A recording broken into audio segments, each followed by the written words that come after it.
Hero Alam. কিসের hero ওর নিজেও জানে না। ওর যে চেহারা ছিল তেমনি বলতে নেই। বলেন তোর যে চেহারা, ও কি হিরো হওয়ার মতো চেহারা?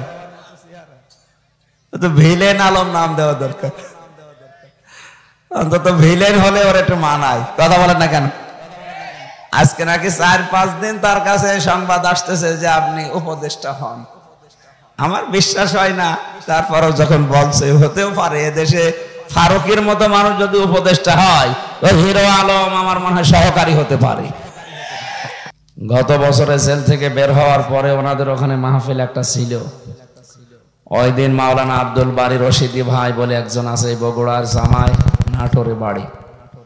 উনি এই গাবতলিতে কোন জায়গায় যেন একটা অনুষ্ঠান নিয়েছি।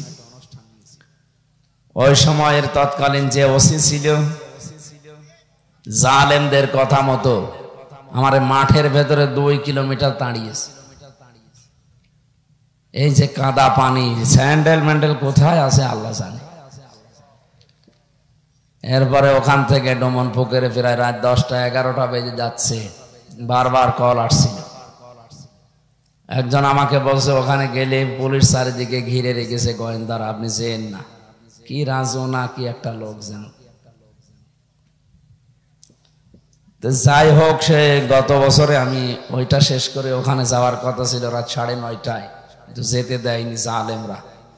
সে ওসিকে আমি খুঁজছি, পাচ্ছি না, যে কোথায় আছে। শুনলাম নাকি কক্সবাজারে। যেখানে আছেন আপনাকে আমার ছাড় দেওয়া হবে না। আপনি কোরআনে কারিমের এই অনুষ্ঠান করার কারণে সেদিন যা কষ্ট দিয়েছে আপনারে, আমি 12টা বাজাবো। আমার হাতে যা আছে আমি তা খরচ করব।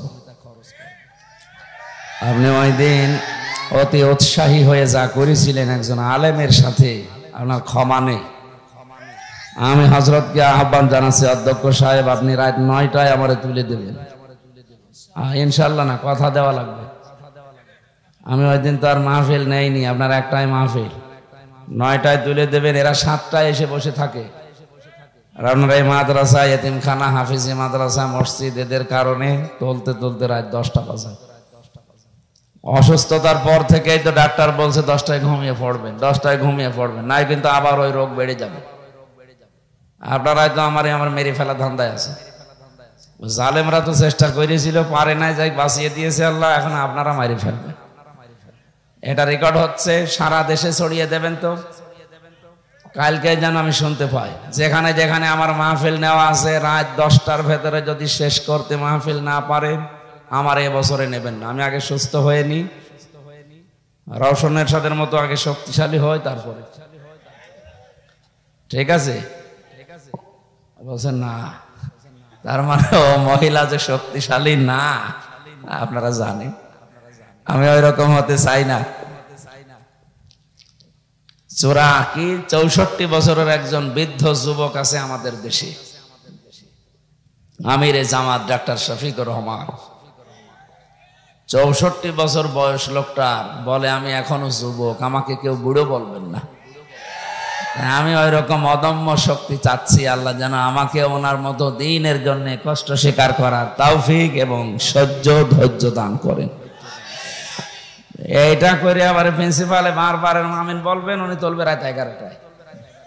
আমি রাত 9টায় উঠতে চাই, যেখানে তুলবেন। এখন 7টায় এশার নামাজ হয়ে যাচ্ছে, সর্বোচ্চ নয় 7:30টায় দ্বিতীয় বক্তা দিলে 8টা, 8:30টায় তুলে দেওয়া যায়। সময়ের ব্যাপারে সেন্সিটিভ থাকা লাগবে। আমাদের কোনো জ্ঞানই নেই। এরা এসে মাগরিবের পর থেকে যদি বসে থাকে, আপনি হিসাব করেন তো, ওদের মাজা না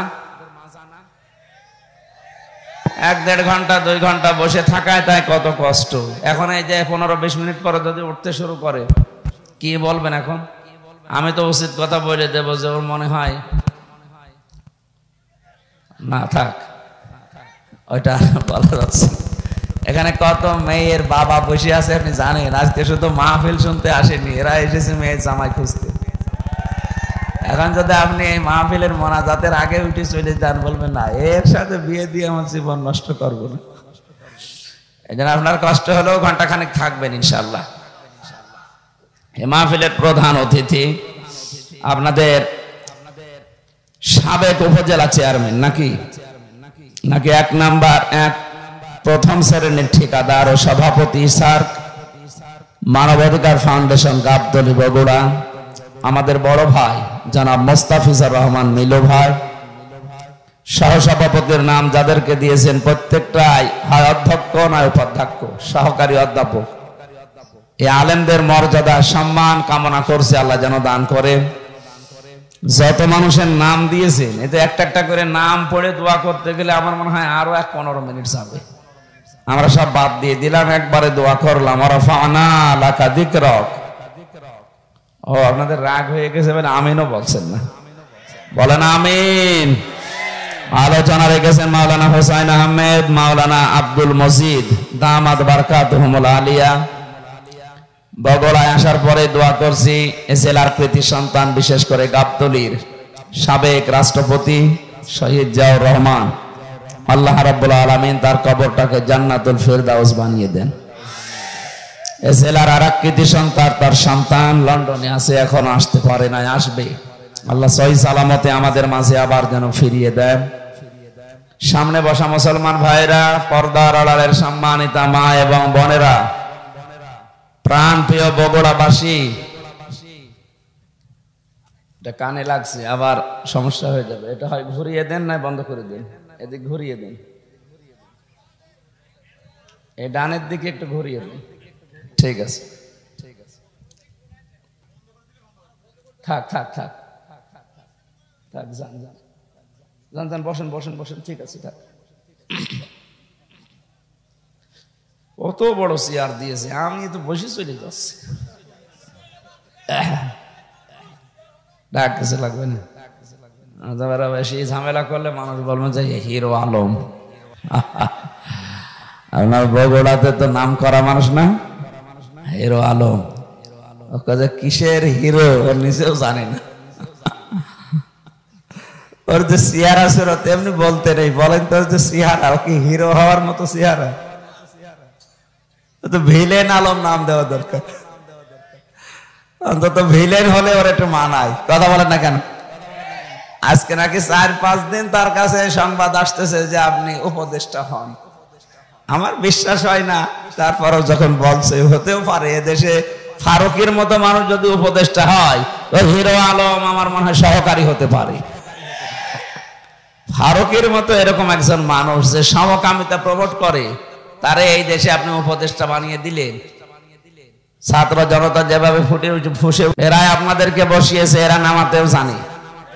সুতরাং আমরা আহ্বান জানাচ্ছি, আল্লাহর নিষিদ্ধ কাজ যারা জারি করে সমাজে পরিবারে, তাদেরকে মুসলমানের মাথার উপর থেকে নামিয়ে দেওয়া হোক। কি আমার নিজের কথা না, এটা এদেশের সবার কথা। আমরা এমনি নামাজ রোজা পর্দা প্রশিদা কম করতে পারি, আল্লাহর বিরুদ্ধে গেলে সে বাবা হলেও আমাদের ছাড় নেই। ব্যক্তিগত ভাবে তার সাথে আমার বিরোধ নেই, কিন্তু তার বউটা, বলেন তো, সে বউ দিয়ে সারা জীবন যা কামাই করছে, তো হালাল কামাই, বলেন না কেন? এদের পুরাটাই হারাম না?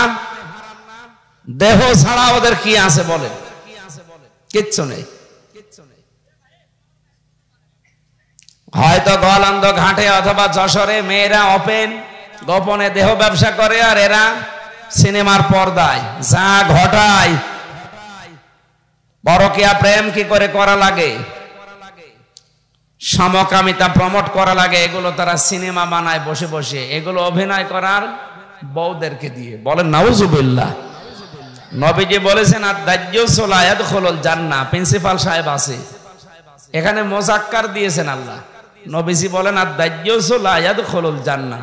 মহিলাকে বলা হয়নি, পুরুষকে। যেই পুরুষ তার নিজের মেয়ে, বউ, মা, বোন এদেরকে পর্দার ভেতরে রাখতে পারে না, সেই পুরুষ দাজ্জাল। কথা বলেন না কেন? এই হিসাবে ফারুকী সাহেব যে দাজ্জাল, ফতোয়া আর কারো লাগবে? একটা দাজ্জাল মানুষ 96% মুসলমানের মাথার উপরে থাকবে, কোন কারণে বলেন? আশা করছি আমরা খুব তাড়াতাড়ি তাকে যেন নামিয়ে ওই জায়গায় একজন আলেমকে নিয়োগ দেন। সংস্কৃতি ইসলামের ভেতরে নেই তা না, এটা একটা ইবাদত।